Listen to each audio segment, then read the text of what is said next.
नरेंद्र मोदी ने लगातार तीसरी बार प्रधानमंत्री पद की शपथ लेकर इतिहास रच दिया। पीएम मोदी बीजेपी के पहले और दूसरे देश के दूसरे प्रधानमंत्री हैं जिन्होंने लगातार सत्ता की हैट्रिक लगाई है। नरेंद्र मोदी के साथ 71 मंत्रियों ने बीते रविवार को मंत्री पद की शपथ ली है। मोदी सरकार 3.0 के मंत्रिमंडल में एक भी मुस्लिम चेहरे की जगह नहीं मिली है। जिस तरीके से मुस्लिम चेहरे को इस बार एक भी जगह नहीं मिली है।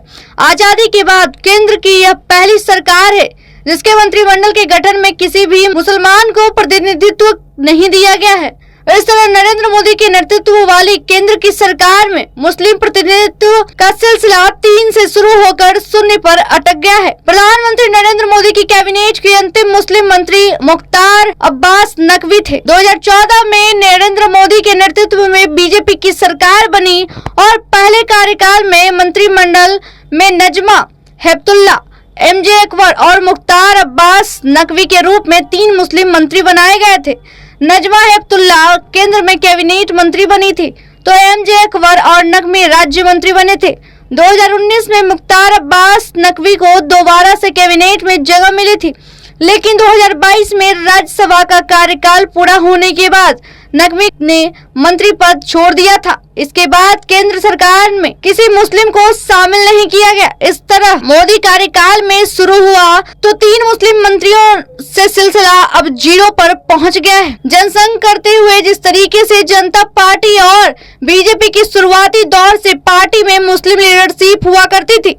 पूर्व प्रधानमंत्री अटल बिहारी वाजपेयी के दौर में बीजेपी के वरिष्ठ मुस्लिम नेताओं में सिकंदर बख्त, आरिफ बेग, मुख्तार अब्बास नकवी और शहनवाज हुसैन हुआ करते थे। सिकंदर बख्त और आरिफ बेग तो बीजेपी के संस्थापकों सदस्यों में रहे हैं। जिस तरीके से लोकसभा चुनाव बीजेपी ने चुनाव जीत हासिल की है और जहां एक तरफ कहा जाए कि नरेंद्र मोदी 2019 में नरेंद्र मोदी नेतृत्व में दूसरी बार सरकार बनाई थी, मुख्तार अब्बास नकवी को केंद्रीय मंत्रिमंडल में मुस्लिम चेहरे के तौर पर जगह मिली थी और जुलाई 2022 में अल्पसंख्यक कल्याण मंत्री रहते मुख्तार अब्बास नकवी का राज्यसभा का कार्यकाल खत्म हो गया। पार्टी ने उन्हें राज्यसभा नहीं भेजा जिसके चलते उन्हें मंत्री पद से इस्तीफा देना पड़ा और इसके साथ ही मोदी मंत्रिमंडल में मुसलमानों का प्रतिनिधित्व शून्य हो गया। स्वतंत्र भारत के इतिहास में ऐसा पहली बार हुआ है कि केंद्र सरकार में कोई मुसलमान नहीं रह गया। तीसरी बार मोदी सरकार बनी तो उम्मीद थी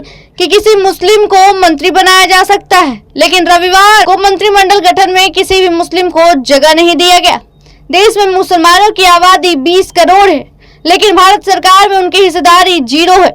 हालांकि मोदी सरकार में 5 अल्पसंख्यक समुदाय के मंत्री बनाए गए थे, जिसमें किरण रिजिजू और हरदीप पुरी को कैबिनेट मंत्री बनाया गया है। कहीं न कहीं मुस्लिम में आक्रोश तो आएगी, लेकिन देखना होगा कि आगे क्या कुछ होता है। फिलहाल इतना ही, देखते रहे देशवा न्यूज। धन्यवाद। देशवा न्यूज पर वीडियो देखने के लिए लाइक करें, सब्सक्राइब करें, साथ ही बेल आइकन दबाना न भूलें।